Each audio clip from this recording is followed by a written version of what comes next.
Merhaba değerli dinleyicilerim. İlginç olaylar, şaşırtıcı bilgiler serimizdeki bu videomuzda gündemde olan İsrail-Filistin savaşının dünden bugüne nasıl ortaya çıktığı hakkındaki bilgileri sizler için derledim. İsrail ve Filistin arasındaki gerilim yıllar boyunca asla dinmedi. Geçtiğimiz günlerde ise birçok kişinin ölümüne sebep olan bir savaş başladı. Ben de İsrail ve Filistin arasındaki gerilime mercek tuttum. İyi dinlemeler. Bildiğiniz üzere 7 Mayıs akşamı Mescid-i Aksa'daki teravih namazında İsrail polisi tüm cemaatte ses bombaları ve plastik mermilerle müdahale etmiş, ancak tüm dünya yaşanan bu felakete sessiz kalmayı tercih etmişti. Ancak bu yeni bir durum değildi. İsrail hükümeti yıllardır Filistin halkına bu zulmü reva görüyordu. Peki bu ne zaman başlamıştı? Bu içeriğimizde gelin hep birlikte 200 yıl boyunca neler olmuş, bu olayların miladını birlikte inceleyelim. Öncelikle bu durumun çok daha eskiye dayandığını belirterek başlayalım. 1917'den 1948 yılına kadar İngiliz mandası, Filistin'deki bir Yahudi devletinin kurulması için gereken zemini oluşturmaya başladı. 1799 Napolyon, Filistin'in Yahudilerin ana vatanı olduğunu söyledi. 1882'de Filistin'de büyük bir Siyonist yerleşim olan Rachin Lezion kuruldu. 1885'te Siyonizm kelimesi ilk kez kullanıldı. 1896'da Theodor Herzl bir Yahudi devletini kuracaklarını Der Judenstaat ile yayınladı. 1897'de ilk Siyonist kongre İsviçre'de yapıldı ve ilk organizasyonlar kuruldu. 1908'de Filistinli yazar Najib Nassar, Siyonizme karşı yayın yapan Al-Karmel gazetesini kurdu. 1915'te İngiliz bir kabine üyesi olan Herbert Samuel, Filistin'deki Siyonist tutumu destekleyen gizli bir genelgeyle Filistin'in geleceğini yazdı. 1917'de Balfour Deklarasyonu yazıldı. İngilizler bu toprakların Yahudilerin milli yuvası olacağını vaat etti. Mazeçlerin hükümeti adına size bildirmekten mutluluk duyarım ki Yahudi Siyonist emellere sempatiyi belirten ekteki deklarasyon kabineye sunulmuş ve kabul edilmiştir. Mazeçlerin hükümeti Filistin'de Yahudiler için bir milli yurt kurulmasını uygun görmekte olup bu hedefin gerçekleştirilmesini kolaylaştırmak için elinden gelenin en iyisini yapacaktır. Şurası açıkça anlaşılmalıdır ki Filistin'deki Yahudi olmayan toplumların sivil ve dini haklarına ve Yahudilerin diğer ülkelerde sahip oldukları hak ve politik statülerine halel getirebilecek hiçbir şey yapılmayacaktır. Bu deklarasyonu Siyonist organizasyonun bilgisine sunarsanız müteşekkir olurum, dedi. 1919'da Washington'da Filistin'in geleceği için King Karen Komisyonu kuruldu. 1929'da Filistin'e Yahudi göçünün arttırılmasına karşı ilk kitle direnişi olan Burak ayaklanması yapıldı. 1933'te Filistin'e yapılan Yahudi göçüne karşı birçok ayaklanma vuku buldu. 1935'te Filistinli devrimci lider İzz ad-Din el-Kassam İngiliz güçleri tarafından öldürüldü. 1936'da Filistin'e Yahudilerin yaptığı bu göçü engellemek için Filistin halkı 6 aylık bir grev yaptı. 1938'de silahlı Siyonist bir grup olan Irgun, Filistinlilere saldırmaya ve onlarla çatışmaya başladı. 1939'da İngiltere 3 yıl süren Arap Baharı'nı tarumar etti ve 1946'da Irgun, Kudüs'teki King David Oteli'ne baskın yaparak 91 kişiyi katletti. 1947'de Birleşmiş Milletler tarafından Filistin için bir bölünmeye neden olan 181 kodlu barış planı kabul edildi, ancak Filistin halkı bu planı reddetti.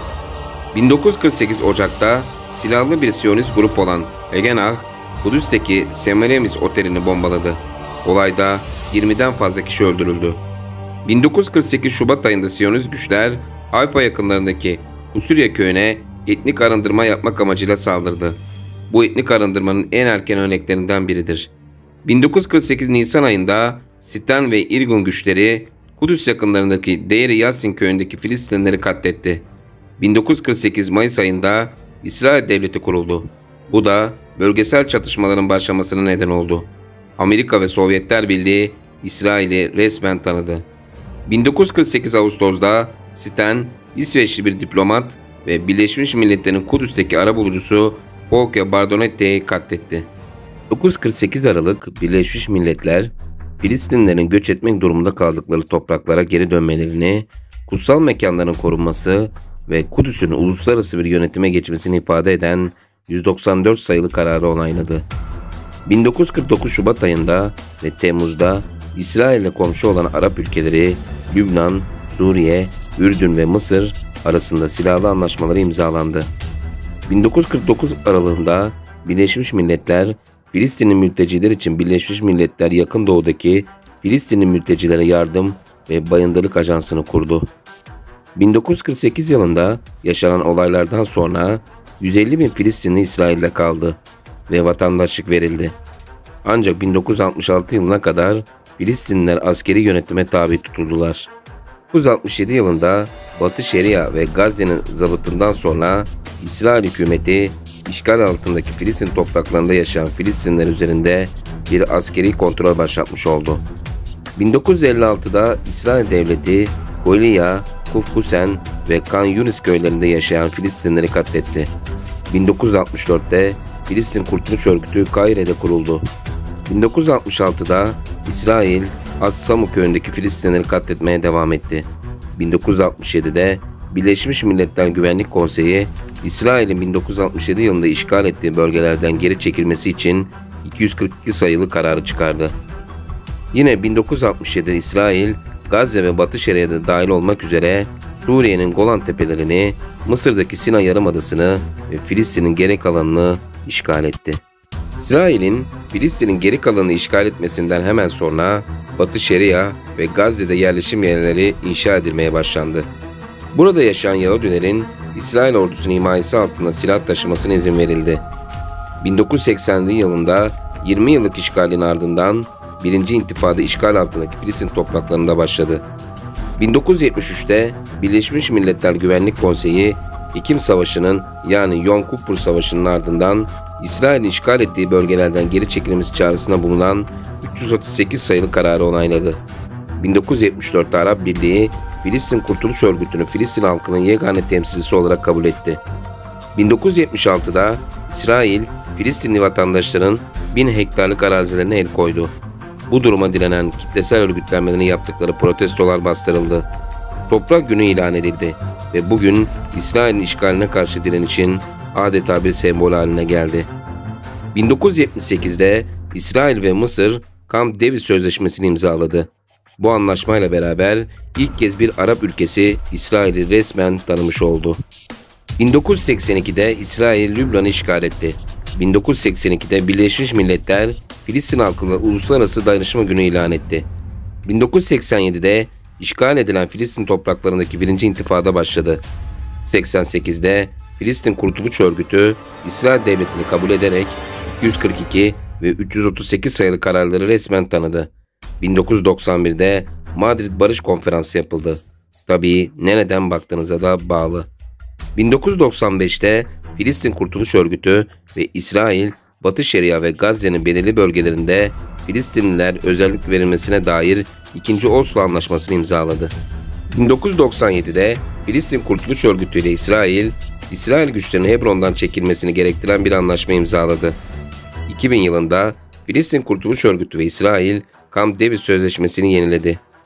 2002'de İsrail, 2. İntifada'nda Batı Şeria'daki Filistin şehirlerini işgal etti. 2004 yılında Filistin Kurtuluş Örgütü Başkanı Muhammed Abdelrahman Abdelrasul Hüseyini, yani sık bilinen adıyla Yasser Arafat öldü. 2005 yılında İsrail, Gazze'de çözüm sürecine başladı. 2006'da Lübnan'da İsrail ile Hizbullah arasında savaş çıktı. 2008'de barış aktivistleri Gazze'ye 2 gemiyle giderek demir attı ve İsrail'in uyguladığı blokajı engelledi. Yine 2008'de İsrail'in Gazze'ye saldırması üzerine Gazze Savaşı başladı. 2012'de İsrail Gazze'ye bir kez daha saldırdı. 2014'te İsrail 1967'den bu yana Gazze'ye yönelik en büyük saldırıyı yaptı. Yine 2015'te İsrail Knesset için erken seçim yaptı ve Likud Partisi'nden Benjamin Netanyahu seçimi tekrar kazandı. Peki 2014'ten bu yana neler olmuştu? 2015'te İsrail'in Avrupa Birliği'nin Batı Şeria'daki Yahudi yerleşim yerlerinden gelen malları İsrail'den değil de yerleşim yerlerinden geldiği şeklinde etiketleme kararı üzerine Filistinliler ile görüşmelerde Avrupa Birliği yetkilileriyle temas askıya alındı. 2016 yılında İsrail ve Türkiye Mavi Marmara Saldırısı Anlaşması yaptı. 2016'da Amerika Birleşik Devletleri önümüzdeki 10 yıl içinde İsrail için 38 milyar dolar değerinde askeri yardım paketini kabul etti. Bu durum Amerikan tarihindeki en büyük anlaşmadır. 2017'de İsrail, Batı Şeria'daki özel Filistin topraklarında inşa edilen onlarca Yahudi yerleşimini geriye dönük olarak yasallaştıran bir yasayı kabul etti. 2017'de eski Amerika Başkanı Donald Trump, Kudüs'ü İsrail'in başkenti olarak ve İsrail'in 1960 yıl savaşında Suriye'den ele geçirdiği ve daha sonra ilhak ettiği Golan Tepeleri üzerindeki İsrail egemenliğini tanıdı. 2018'de Birleşmiş Milletler ve Mısır, Gazze sınırındaki şiddet artışlarından dolayı İsrail ile Hamas arasındaki uzun vadeli bir ateşkes sağlama girişiminde bulundu. 2019'da Amerika Birleşik Devletleri, Batı Şeria'daki İsrail yerleşimlerini artık yasa dışı olarak görmediğini söyledi. Benjamin Netanyahu, 3 ayrı davayla bağlantılı olarak rüşvet, dolandırıcılık ve güven ihlaliyle suçlandı. 2020'de 28 Ocak'ta Donald Trump önerilen barış planlarını başlattı. Trump yönetiminin önerdiği İsrail-Filistin barış planını Filistinlilerin katkısı olmadan Amerika ve İsrail diplomatları tarafından hazırlanmış bir şekilde açıkladı. Plan, Filistinlilere önemli ekonomik yardım sağlayacak bir iki devletli çözümü öngördü. Birçok analist planı tek taraflı olarak eleştiriyor, Filistin devletliği için imkansız gereklilikler öne sürdü ve İsrail'in Batı Şeria'daki ilhak etmesinin yolunu açtı. Filistin otoriteleri planı hemen reddetti. Planın açıklanmasının ardından Netanyahu, Trump'ın teklifinde belirtildiği gibi Batı Şeria'nın bir kısmını ilhak etme planını açıkladı. 2020 yılının Eylül aylarında Arap ülkeleri ve İsrail arasındaki ilişkiler normale dönmeye başladı. Bahreyn ve Birleşik Arap Emirlikleri son 25 yıldır bunu yapan iki Arap ülkeleri olarak İsrail ile diplomatik ilişkileri normalleştirmeyi kabul etti. Karşılığında İsrail, Batı Şeria'daki toprakları ilhak etme planlarını askıya alacağını duyurdu. Fas ve Sudan'da daha sonra bu anlaşmayı imzaladı ve İsrail ile ilişkileri normalleştirdi.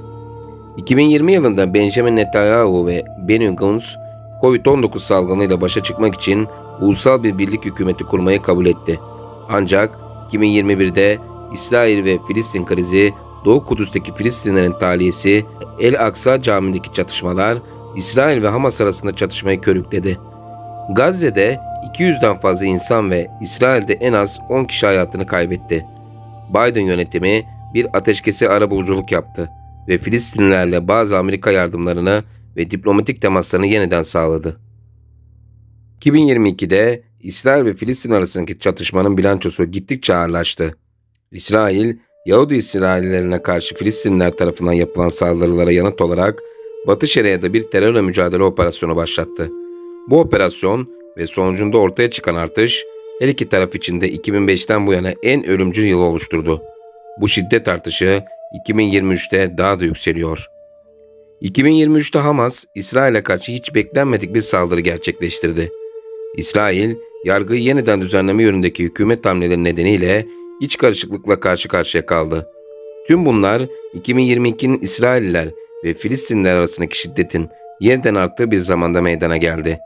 2023'ün ilk 9 ayı Batı Şeria'daki çatışmalarla geçti. İsrail medyasına göre çatışmanın ilk saldırıları İsrail'de en az 250 kişinin ölümüne ve 1500 kişinin yaralanmasına neden oldu. Filistin Sağlık Bakanlığı ise İsrail saldırılarında Gazze şeridinde 232 kişinin öldüğünü ve 1700 kişinin yaralandığını bildirdi. Hamas'ın askeri lideri Muhammed Deif, grubun saldırısını İsrail'in uzun süredir devam eden Gazze ablukası, Filistin Sağlık Bakanlığı ise İsrail saldırılarında Gazze şeridinde 232 kişinin öldüğünü ve 1700 kişinin yaralandığını bildirdi. Hamas'ın askeri lideri Muhammed Deif, grubun saldırısını İsrail'in uzun süredir devam eden Gazze ablukası, Filistin topraklarının işgali ve Müslümanlara yönelik iddia edilen suçları nedeniyle gerçekleştirdiğini söyledi. İsrail Başbakanı Benjamin Netanyahu ise karşılık olarak İsrail'in Hamas ile savaş halinde olduğunu duyurdu.